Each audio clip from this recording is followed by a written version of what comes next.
주시는 하나님의 말씀 보시겠습니다. 사도행전 24장 16절로 27절에 있는 말씀을 교독하시겠습니다. 이것으로 말미암아 나도 하나님과 사람에 대하여 항상 양심의 거리낌이 없기를 힘쓰나이다.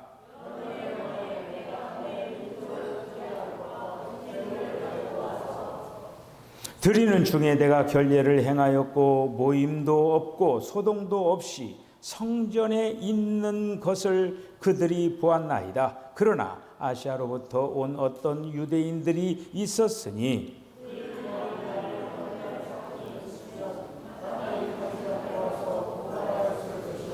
그렇지 않으면 이 사람들이 내가 공회 앞에 섰을 때에 무슨 옳지 않은 것을 보았는가 말하라 하소서.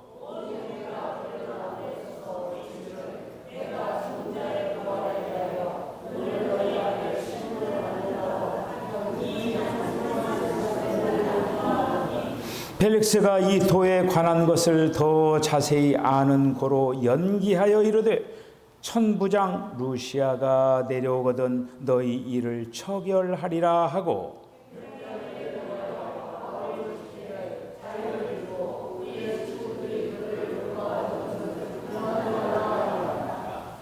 수일 후에 펠릭스가 그 안에 유대 여자 두루실라와 함께 와서 바울을 불러 그리스도 예수 믿는 도를 듣거늘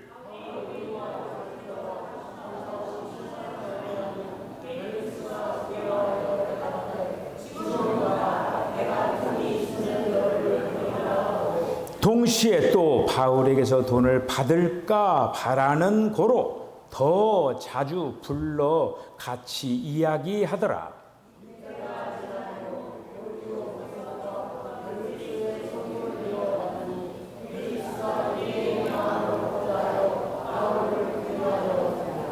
아멘. 기도하겠습니다. 주님, 은혜와 사랑을 감사합니다. 우리 주님이 오늘도 저희들에게 은혜를 주시기 위하여서 오늘도 예배의 자리로 불러주심을 감사합니다. 주님의 뜻을 구하게 하시고 주님의 뜻에 복종하게 하시고 주님의 뜻을 이루어드리게 하여 주시기를 원합니다. 우리 사랑하는 이정우 장님, 김청자 권사님 귀한 자녀들 있는 곳곳마다 하나님의 영이 함께 하시고 또 저들의 가정들이 무엇보다도 하나님을 잘 섬겨나가는 복된 가정들 되게 하시기를 원합니다. 오늘 또 예배 자리에 우리 수정씨 아들 귀한 카이가 또 이렇게 같이 예배 자리에 참여를 했습니다. 우리 카이가 또 아버지의 고등학교 과정을 거치고 있는 가운데 있사오니 지혜와 총명과 명철을 더하여 주셔서 하나님께서 우리 카이의 또 꿈을 아버지는 성취할 수 있도록 아버지 하나님 하나하나 배움의 과정을 잘 터득해 나갈 수 있도록 하나님 인도하여 주시기를 원합니다. 우리 사랑하는 최덕민 집사님과 최우택 이제 형제가 또 예배 자리에 나와서 또 예배를 드립니다. 주님, 저들이 아버지 하나님의 오늘 예배 자리에 참여한 이 걸음이 복된 발걸음이 되게 하여 주시고 이 기회를 통하여서 저들의 인생에 아름다운 축복의 물고가 활짝 열려지는 아름다운 기회가 되게 하시기를 원합니다. 오늘 우리 사랑하는 성도들에게도 큰 은혜를 더하여 주실 줄로 믿고 예수님의 거룩하신 이름으로 기도하옵나이다. 아멘. 할렐루야. 지난 6월 17일 출발을 해서 25일 날 이제 한국에 또 이렇게 도착을 이렇게 했습니다. 하나님께서 은혜를 베풀려서 무엇보다도 좋은 일기 가운데 여행을 잘 이렇게 이제 마쳤습니다. 그 가이드가 얘기하는 말이 유럽의 날씨라고 하는 것이 시어머니가 3일 굶은 얼굴, 그럼 어떨까요? 아주 심술궂겠죠. 그런 어떤 그 날씨가 대부분의 날씨라고 하는 거예요. 근데 저희들이 이제 8박 9일 동안 이제 지내면서 날씨가 정말 맑고 가는 곳마다 참 좋은 그런 일기 가운데 진행을 이렇게 했습니다. 우리가 이제 8박 9일 동안 체코, 그리고 또 헝가리, 그리고 오스트리아 이렇게 3개국을 둘러봤는데, 이제 그 가운데서도 가장 저에게 이제 그 의미 있게 와 닿은 그것이 뭐였느냐면은, 그 체코에 가니까 이안 후스라고 하는 그 종교 개혁가가 있었다고 하는 것이죠. 여러분들은 그 마르틴 루터, 종교 개혁가 마틴 루터를 알 거예요. 그렇죠? 마틴 루터를 잘 알고 있지만은 이안 후스는 잘 우리들이 이렇게 이제 거명이 안 되는데, 이 이안 후스라고 하는 사람은 그 마틴 루터보다도 100년 앞서서 종교 개혁을 일으킨 사람이에요. 근데 이제 우리가 이제 그 중세 시대, 그리고 또 근대 어떤 그런 어떤 것들이 즐비하게 그냥 다 그 옛날 것들이 다 이게 보존이 되어 있는 거예요. 어떻게 보면은 그 사람들은 조상덕에 어떻게 보면은 그 많은 그런 그 유익을 받으면서 살아가는 그런 어떤 사람들인데, 그런데 특별히 이제 이 후스라고 하는 그 사람이 이제 원래 이제 그 카톨릭 신부예요. 카톨릭 신부인데, 그 카톨릭 교회가 그 당시에 어떤 중세의 어떤 그 중세를 암흑기라고 하잖아요. 암흑기라고 하는데, 어떻게 보면 중세의 그 모습이 그대로 어떻게 보면은 보존이 되어 있는 곳이 그 특별히 체코의 프라하라고 하는 그런 어떤 그 지역인데, 이 프라하라고 하는 그 지역은 100탑, 그러니까 딱 보면은 100개의 종탑들이 보인다라고 해서 100탑 그런 어떤 교회라고 이렇게 얘기를 할 정도로 천주교 성당이 그렇게 꽉 차버렸어요. 그렇게 많은데, 이 이안 후스라고 하는 사람이 그 종교 개혁을 일으켰는데, 어떤 그 당시 이제 어떤 그 카톨릭의 어떤 여러 가지 문제가 많았잖아요. 많았는데 그 중에 하나가 뭐였느냐면은, 여러분들이 지금 감사해야 될 것, 그 후스에게 감사해야 될 것이 하나 뭐냐면은, 우리 개신교에서는 성찬식을 하면서 떡과 포도주를 동시에 다 먹죠. 그렇죠? 우리가 다음 주에 이제 성찬식을 하잖아요. 성찬식을 하는데 이 얀 후스라고 하는 사람이 특별히 이제 이 카톨릭을 향해서 그 한마디로 이제 이렇게 이제 개혁을 외친 거 뭐냐면은, 말씀으로 돌아가야 된다. 이렇게 얘기를 하면서 왜 천주교 사제들만 그 포도주를 먹느냐. 그리고 이제 일반 성도들에게는 떡만 주잖아요. 이렇게. 일반 성도들에게도 하나님의 말씀에는 일반 성도들도 그 잔을 대하여야 된다. 라고 하는 그러한 반론이에요. 그러니까 이제 중세 그 당시에 이제 어떤 교황이 다스리고 어떤 그런 사이에 어떻게 보면은 거기에 대해 반기를 들으니까 어떻게 해요? 그 미운 털을 베길 수밖에 없잖아요. 이제 그런 어떤 가운데 결국에는 이 얀 후스라고 하는 사람을 불로 태워 죽이는 거예요. 화형을 시킵니다. 화형을 시키는데, 장작더미를 완전히 이렇게 쌓아놓고 하는 게 아니라, 불이 꺼질만 하면은 장작을 하나씩 놓아가지고 완전히 그렇게 수각을 시켜버린 거예요. 어떻게 보면 얀 후스가 가지고 있는 그 모든 것들을 다 태워버리는 거예요. 태워가지고 심지어 탄 그 자리에 땅이 있죠. 흙 있죠.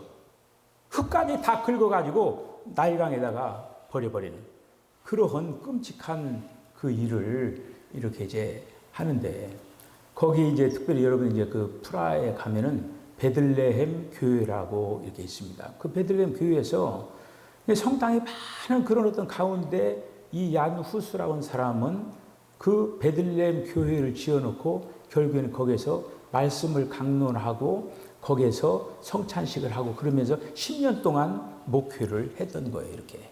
그러면서 종교 개혁에 어떻게 보면은 그 시발점을 이룬 그러한 아주 그 위대한 종교 지도자가 얀 후스라고 하는 사람인 것을 이번 그 여행을 통해서 또 그 밝게 하는 그런 기회가 이렇게 되었습니다. 이 얀 후스가 이제 화형을 그 당하면서 그는 굽히지 아니하고 끝까지 자기 신념을 갖는데 그가 한 말 중에 굉장히 그 귀한 말이 있습니다. 뭐냐면은 서로 사랑하라. 모든 이가 진리에 이르기를 소망하라. 이것이 바로 그 얀 후스가 주장한 그런 어떤 어떻게 보면은 표어와 같은 거예요. 그러면서 이 얀 후스가 말한 거는 진실만을 찾으라. 진실만을 들으라. 진실만을 배워라. 진실만을 사랑하라. 진실만을 말하라. 진실만을 지키라. 죽음을 두려워하지 말고 진실만을 사수하라. 이것이 바로 얀 후스라고 하는 사람이 어떻게 보면 인생 그런 어떤 이런 어떤 가치관을 가지고 그 불의 앞에서 여러 가지 타협이 많았어요. 타협이 있음에도 불구하고 이 사람은 이 얀 후스는 타협하지 않았어요. 나는 하나님의 말씀에 근거하여서 말씀을 전했을 뿐이고 내가 결코 그 여기에 대해서 양보를 할 수가 없다. 이렇게 하면서 그는 이제 화형을 당하는 그러한 자리에 이르게 된 것을 볼 수가 이렇게 이제 있습니다. 자, 오늘 이런 어떤 그 말씀을 이렇게 이제 제가 생각을 하면서 이 얀 후스는 자기의 어떤 그 죽음을 그냥 죽음의 어떤 그거를 결코 사람들과 타협하지 않고 어떤 재물과 같이 드린 그 모습을 이렇게 볼 수가 이렇게 있습니다. 자, 그런데 오늘 이제 본문에 있는 우리가 이제 사도 바울에 관한 우리들이 메시지와 이제 연결을 지어서 한번 그 생각을 해보도록 하겠습니다.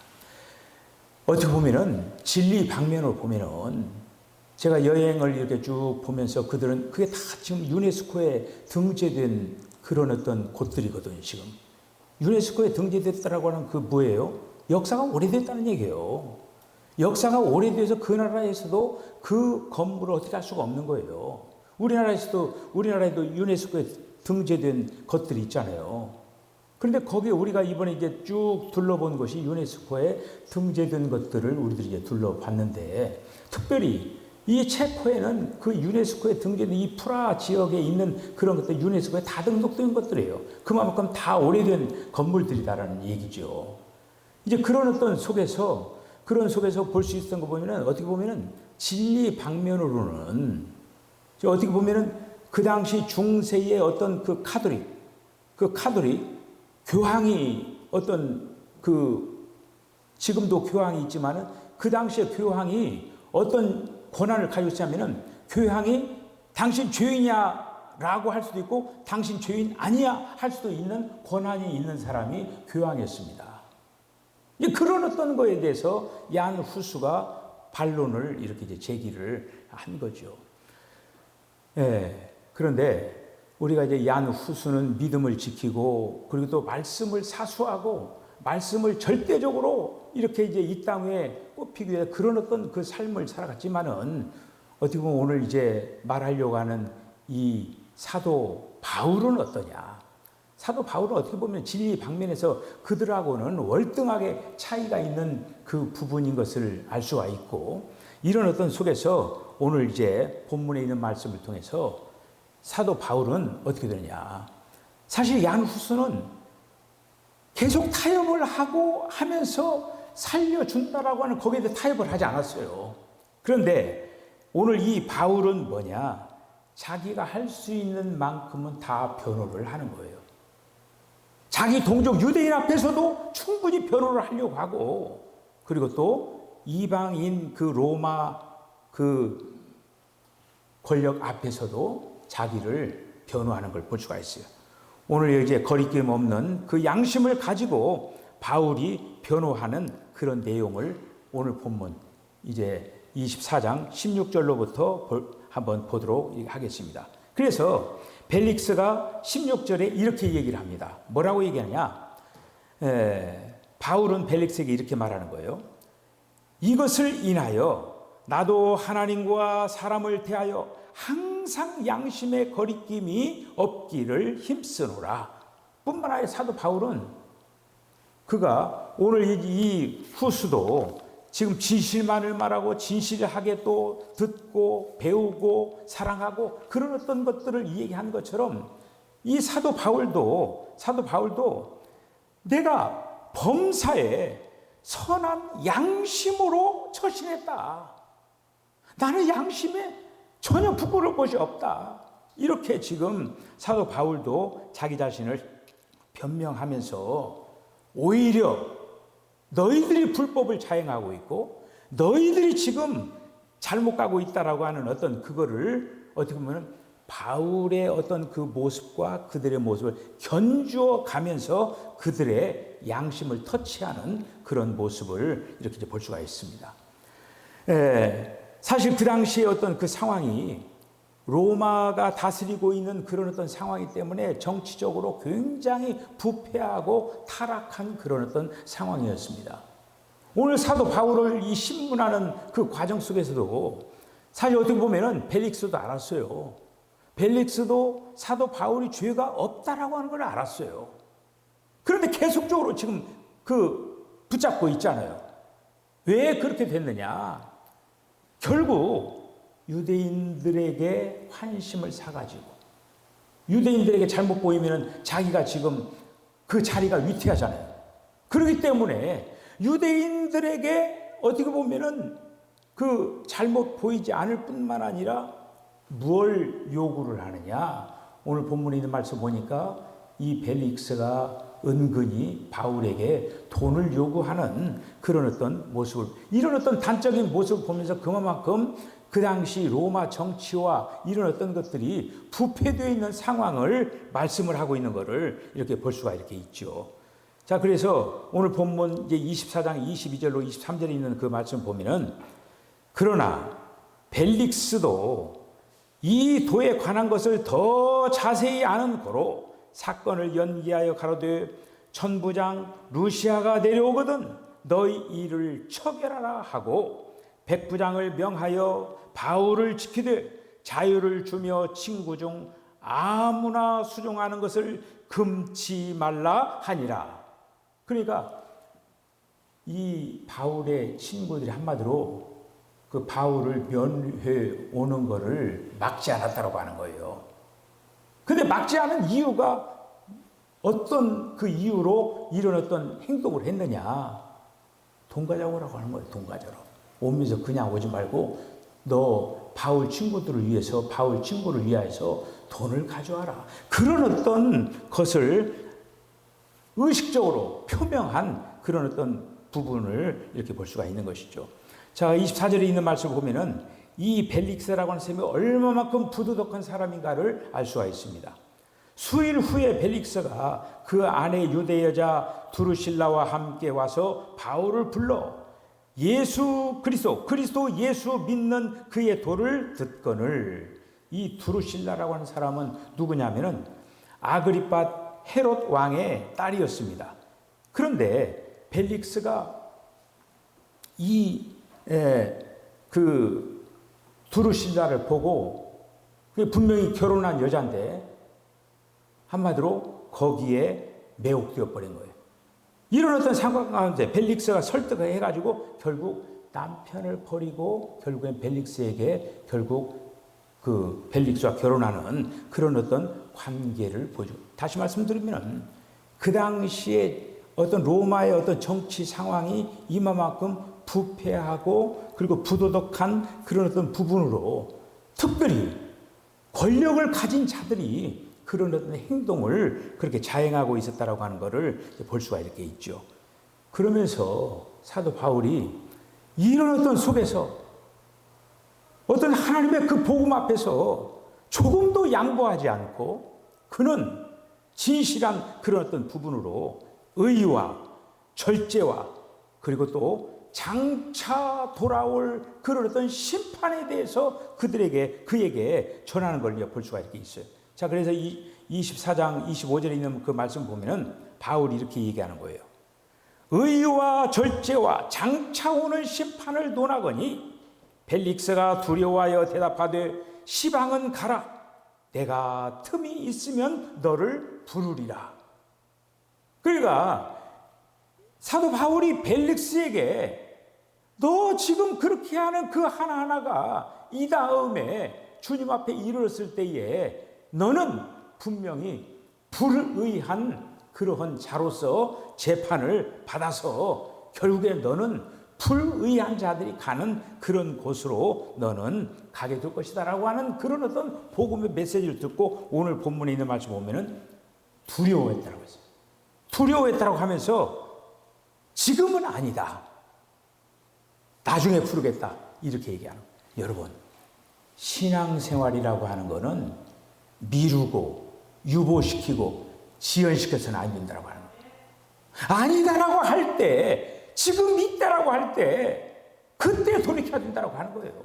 그때 돌이키고, 그때 회복하고, 그때 회개해야 그것이 살아날 기회라고. 우리가 기회를 놓치고 계속 미루고 그러다 보면은 언제인가 심판이 총알같이 돌아오는 그런 어떤 때가 돌아온다고 하는 것이죠. 여기에 좋은 예가 뭐냐면은 개구리가 이제 우리가 이제 시골에서 개구리를 이렇게 이제 잡아요. 이렇게 옛날에는 닭 보이 같은 거 그런 어떤 것이 사료 같은 것도 없고 그러니까 개구리를 잡아가지고 그 개구리를 삶아가지고 딱 이게 주워가지고 그걸 갖다가 이제 닭 먹이로 이제 줬거든요. 자, 그런데 우리가 이제 시골에 이제 이렇게 논에 가면 그런 개구리들이 굉장히 많거든요. 그러면 일이 뭐냐면 개구리 잡는 일이었어요.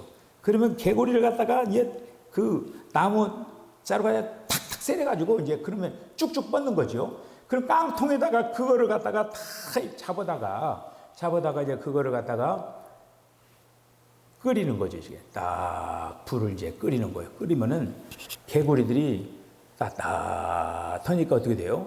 잘 놀고 있어요. 이렇게 그래도 신경 안 쓰고 이렇게 하다가 그 개구리들이 어느 순간에 야, 이거 이대로 있다가는 죽겠다.